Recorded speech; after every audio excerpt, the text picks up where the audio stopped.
Okay, so thanks a lot for being here again, and I'm just going to go through the order of things and how they're going to happen today and what everybody's role is going to be. So I'll be mainly facilitating today's exercises and the safety demonstration first, and Colleen and Margot are here to observe and offer any comments and support and things that they witness.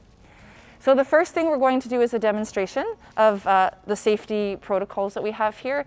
One of the reasons that horses are really good at this, being part of an equine assisted learning sort of atmosphere like this, is because they want to be part of our herd. We've created a little bit of a herd amongst ourselves here.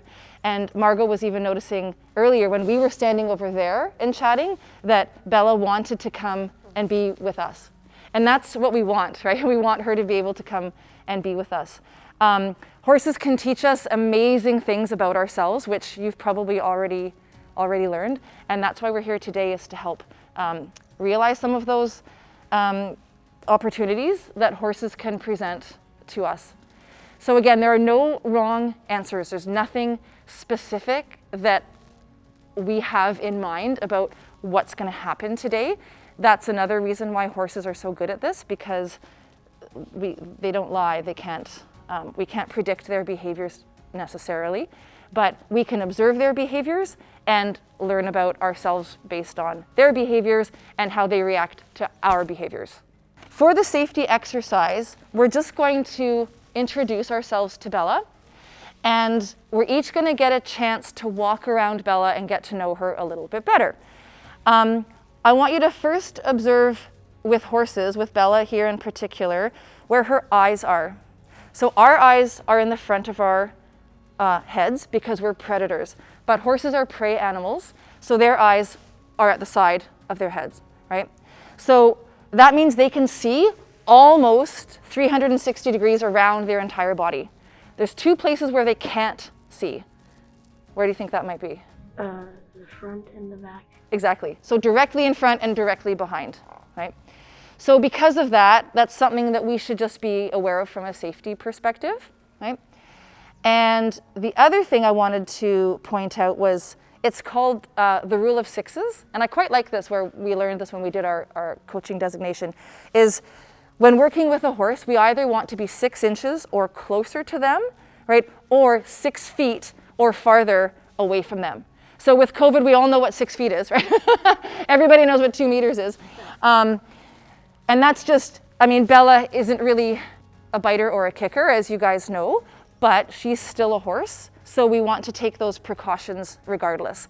So if Bella were to be startled by something and would possibly kick out, I'm safest if I'm closest to her, right? Or far enough away that she couldn't make contact with me. But it makes sense, right? If I'm sort of in mid-range, that would hurt the most, right?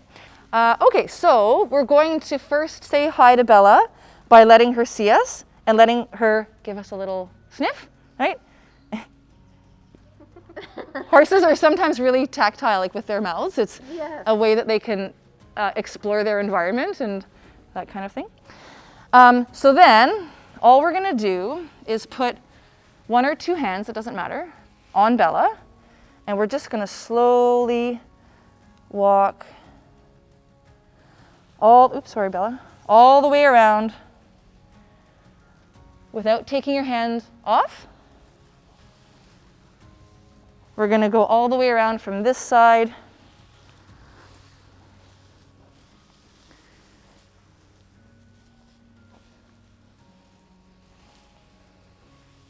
all the way to this side.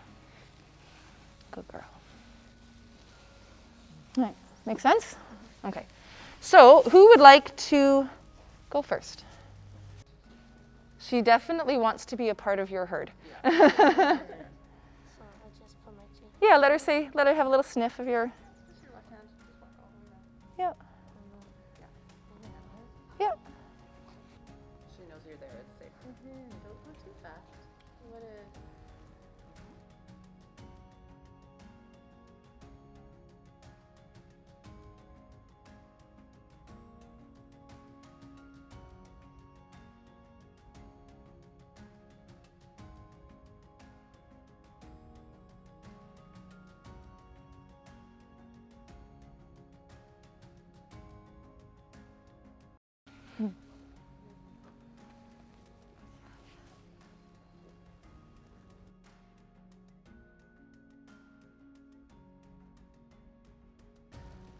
Okay, so other than the fact that Bella's still shedding a little bit, I heard you making some observations about, you know, how relaxed she is there and stuff when Margot was walking around her. What did you guys think of that? Like, it's funny being quiet and just in that moment.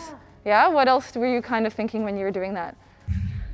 Just the feeling, the texture, and it kind of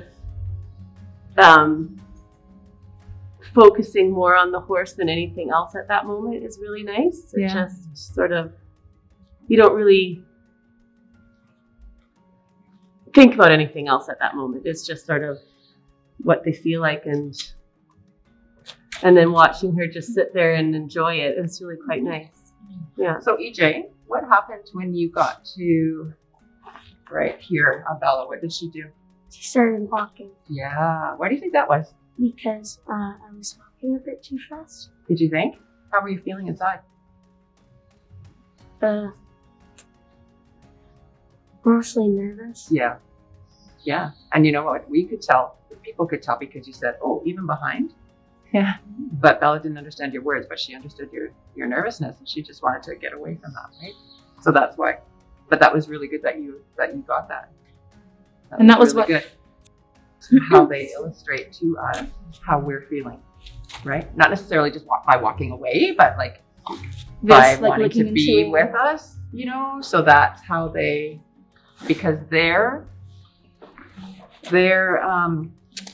whole lives depend on the health of the herd and everybody being in tune, right? So, And that as Margot was really sorry. good that you got that. As Margot said at the beginning too, is she's getting all of our energies. You know, even Simon's, who's videoing. Yeah. Thanks, Bella. Thank you, sweetheart. Does anyone have anything else they wanted to mention or observe? Or we'll say thank you to Bella if not. And all right.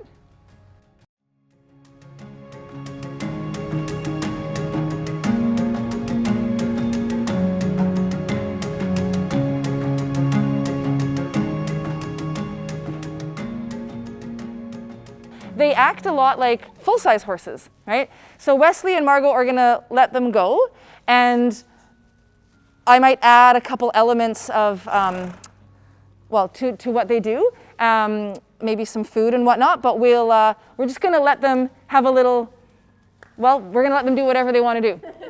So you guys can take their lead ropes off, unleash the beasts, and all we're gonna do is watch them and see what they do, how they interact with one another, what sort of behaviors they may show us.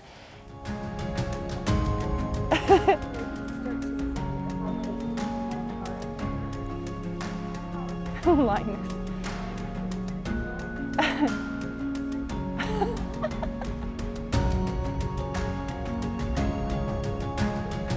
Yeah.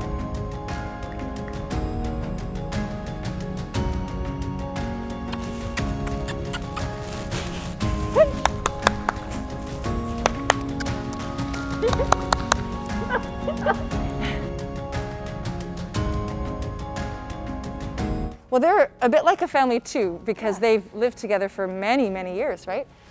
So what I thought earlier was I could say, okay, Lucy is Orla, Charlie Brown is Patty, and assign your names to these guys and see how that makes you feel. Like, hey, you're beating up on my, you know. But yeah, it's really neat watching them in a different environment like this, because you can see how they're telling each other, what they're interested in doing. So there are some weeds down there, so that's a little bit what's drawing their attention now. But I'll send them back down this way, and then I want you guys to kind of look at what behaviors they're showing to each other and what you think that might mean. Which one's more like Patty? Lucy? Yeah. And who's Orla? Charlie Brown? Yeah. And you're Linus? Okay. So you like to play more, try to engage everybody else, and Patty's doing his thing. Yeah. And Orla's kind of doing her thing, but sometimes engages. That's good. I like that you've put names to them. What do you think Lucy thinks of that? I love how they come up to us now that they've had their little, oh hi, had their little bucks and rolls. Now they're checking out the rest of the, what happened. What do I got?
So Lucy's trying to get in now and Charlie Brown won't let her.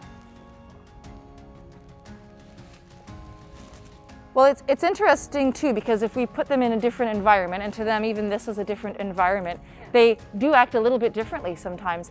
Like EJ observed, usually this one is a bit more the food, the top of the food chain, like when it comes to eating. But out here, this one noticed first, and then had to give Charlie Brown permission to share his bucket. And then when that bucket was taken away, and then obviously she was just standing by herself waiting, you know, to see, I don't know, if those two had maybe left the bucket, maybe she would have gone in as well. But in this type of environment, sometimes we see, you know, we take horses out of where they typically live and put them somewhere else, just like us. Sometimes we might act or react a little bit differently than what we would at home, for example.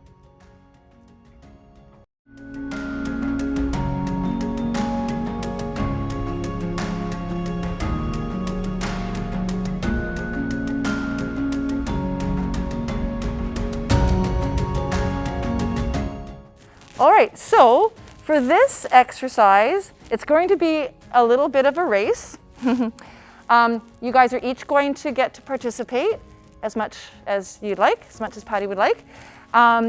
We'll do it one at a time. And like I said, it's a bit of a race. So we're gonna start with Dodger by that hula hoop. And you have to lead him with the lead rope from that hula hoop to that hula hoop. So across the width of the arena. And you gotta get him there as fast as possible, okay? And I'm gonna be timing you. Yank, yank, yank, yank, yank. 8.8. Okay, so now EJ, you're gonna do it backwards from the pink hula hoop to the blue and green hula hoop. All right, on your marks, get set, go. Go, go, go, go, go, go. Wow. Woo. Do we want to say this? 7.3. Holy cow. Okay, so Dina's got the fastest time. Do you guys think you can do it faster? Yeah, EJ's like, yeah. All right, let's see it. All right, off you go. Try to beat your mom.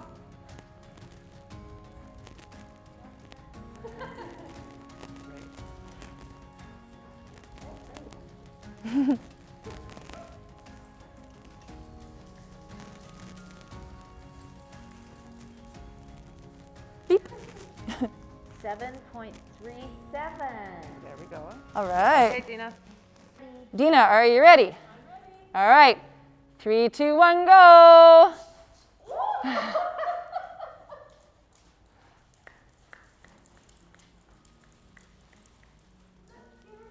Beep.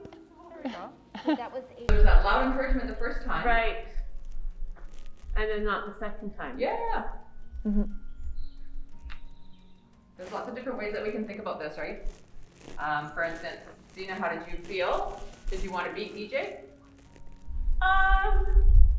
Not particularly, no. Okay. You know, I, Wait, what did I get on that one?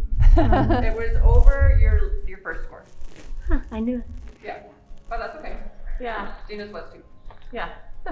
No, I didn't want to beat him. I think it was more just to see what I could get, if I could get the horse to go more than a competition with the kids. But I think Orla and EJ were definitely a competition. Yeah. Yeah. Yeah. EJ, why do you think your second trip was slower than your first trip?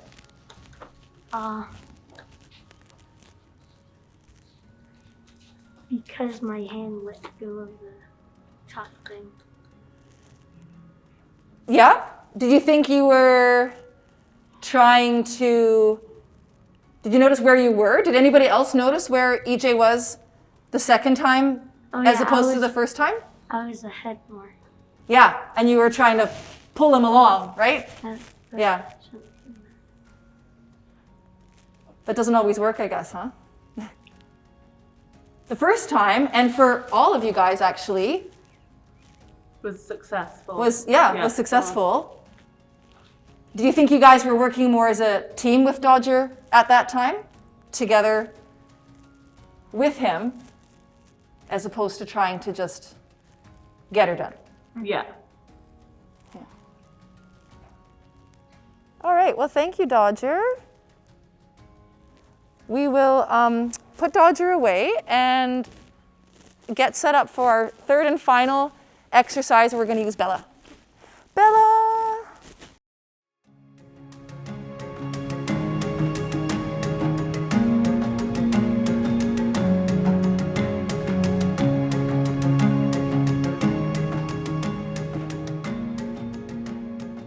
EJ, you are going to sit on Miss Bella. Okay? Are you comfortable with that? Okay, good. Because, as we just said, if you're not comfortable, if any of you guys, I should have said this at the very beginning, are not comfortable with anything that we are doing, just say so. So you're going to be sitting on Miss Bella, and your mom is going to be leading Bella through this little obstacle course that I have set up. The beginning is that hula hoop there. Okay, and then I've kind of rainbowed the cones. So red cones around that white barrel. Does this make sense? It's like a zigzag. Orange cones around that white barrel. Yellow cones, that white barrel. Green cones, that white barrel. Blue cones. And there's a hula hoop at the end. Okay, so your job is to guide your mom, to steer her through this obstacle course, but your mom is blindfolded. So you are on the horse, telling her left, right, stop, go. What do you think? Well, she's a good listener. Okay. Well, that's good, right? That's an element to consider. So at any time, because you are the one riding, Bella, if you want to stop, just say stop, and we'll stop. No big deal. Okay? Okay. Do you like those words, left, right, stop, go? I mean, you can say whatever you want. Say whatever you want. Yeah. Yep. You can say whatever you want. Okay. And then did you explain to Dina now?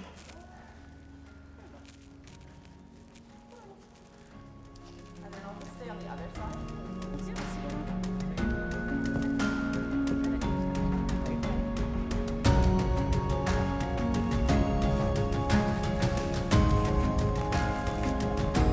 Yeah, exactly.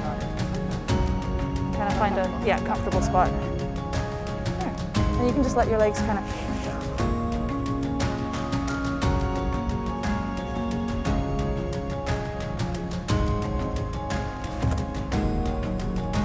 How are you doing? Oh, good. You're good? Oh, yeah. I'd be so lucky to. So a few more steps forward, you'll be in your hula hoop. Oh, I have a hula hoop. There it is. In the hula hoop.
Yeah.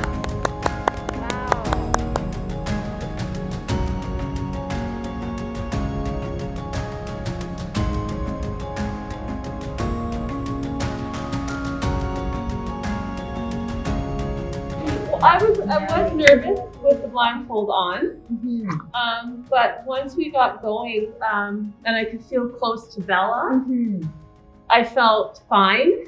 And EJ they were both very patient with me. Yes. Very patient. That was amazing to watch, that kind of tenderness almost in your communication.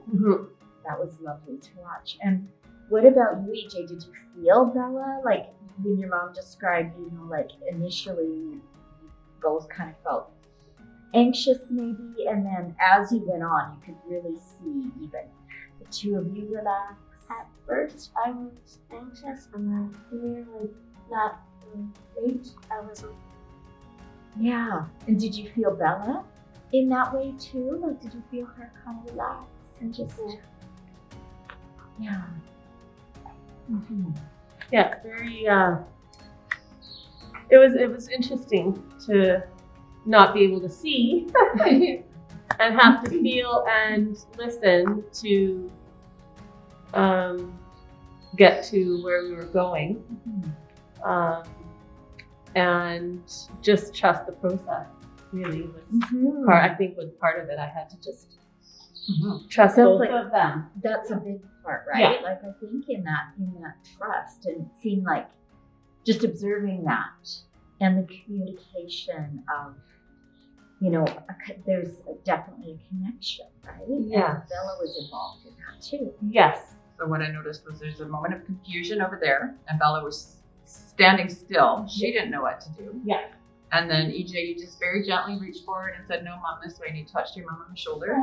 And so you communicated the way, you figured it out right away, the way that the communication needed to flow.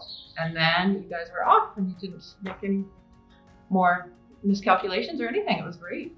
But you just knew right away, and as soon as you touched your mom on the shoulders and said this way and then this way, then Bella was following as well. Yeah. Whereas you were all a bit stuck in confusion there for a bit. Yeah, I felt her sort of plant. Yeah.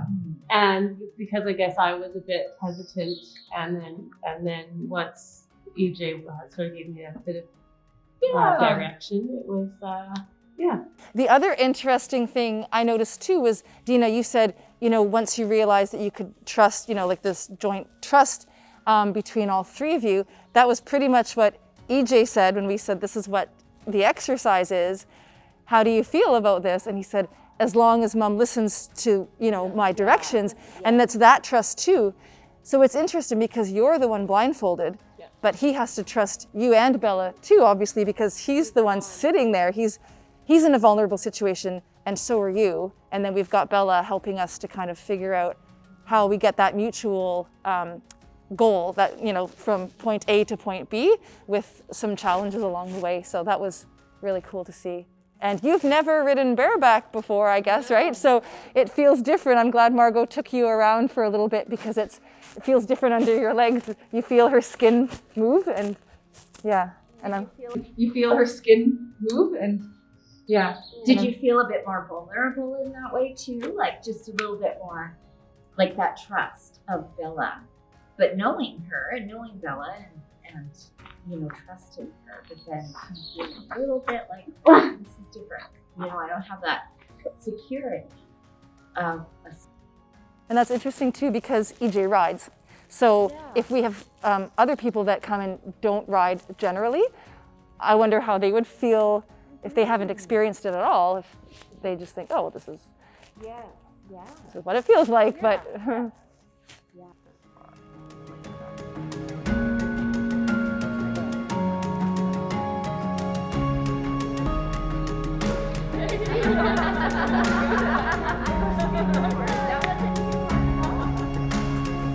Yeah. Do you guys have any other questions or stuff, or anything else you wanted to say, or? Well, for me, we have a different relationship, but EJ and I are very working on our trust together. And so that was a huge thing for me. Yes. That was really big. And I think Yes. for EJ as well, it was teamwork Very much. that we're trying to establish together, and that was really awesome. You That were so connection. successful. Yeah, Yes. that was really, So really awesome. successful. It was great. That was amazing. Yeah. And you could see, you know, you did have that one confusing moment when I just got this sense that everyone was kind of disconnected.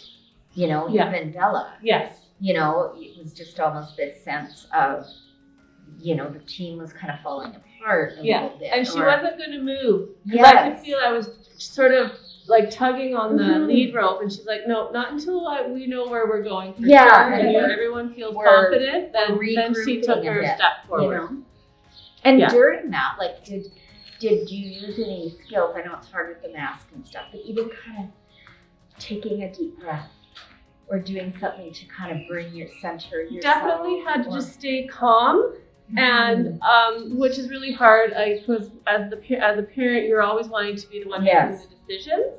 So I really had to sort of take that back seat and allow EJ to make those decisions for me. And Yeah, sort of taking a step I back took a step and back. letting him, you know, rather than, I think as parents, we always want to fix. We always want to Yes. go rescue or, you know, make it right. yeah, no, he. And so, and it's sometimes, it is like a very intentional decision sometimes to kind of take that step back and let things happen as they, in an organic. Yeah. Right? How did that feel for you, EJ, to kind of know that, you know, your mom was maybe letting that happen? Yeah, trusting and just knowing that, you know, mom was, you know, blindfolded, like she was sort of incapable of maybe managing the situation, but you took charge and did that, and it was lovely to see you two communicate